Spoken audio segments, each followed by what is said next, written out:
সংস্কার প্রস্তাবের আলাপ আলোচনা যত দীর্ঘায়িত হবে দেশ তত সংকটে পড়বে বলে আশঙ্কা প্রকাশ করেছেন বিএনপির ভারপ্রাপ্ত চেয়ারম্যান তারেক রহমান।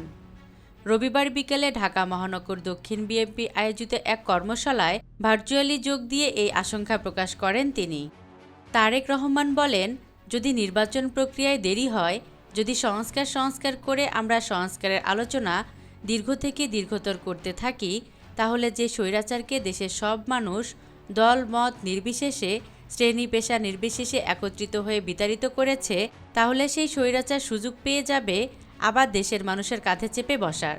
তিনি আরও বলেন, সংস্কার বাস্তবায়ন করতে উপায় একটাই, যে সংস্কার প্রস্তাব বিএনপি দিয়েছে, যে সংস্কার প্রস্তাব অন্তর্বর্তী সরকারের কমিশনগুলো তৈরি করে দিয়েছে, যেটাই হোক না কেন, এসব প্রস্তাব বাস্তবায়ন করতে হলে নির্বাচন ছাড়া আর কোনো রাস্তা নেই।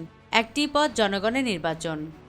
নেতাকর্মীর প্রতি বিএনপির ভারপ্রাপ্ত চেয়ারম্যান বলেন, আসুন আজকের এই কর্মশালার মাধ্যমে আমার দলের নেতাকর্মী এখানে যারা উপস্থিত আছেন সবাই মিলে আজ আমরা প্রতিজ্ঞা করি যে বাংলাদেশের মানুষ আমাদের রাষ্ট্র পরিচালনার সুযোগ দিলে আমরা প্রত্যেকে যে যার অবস্থান থেকে যে সংস্কারের ওয়াদা আমরা জনগণের সামনে দিয়েছি, আমাদের প্রত্যেকের অবস্থান থেকে সেই ওয়াদা সর্বোচ্চ পূরণের চেষ্টা করব।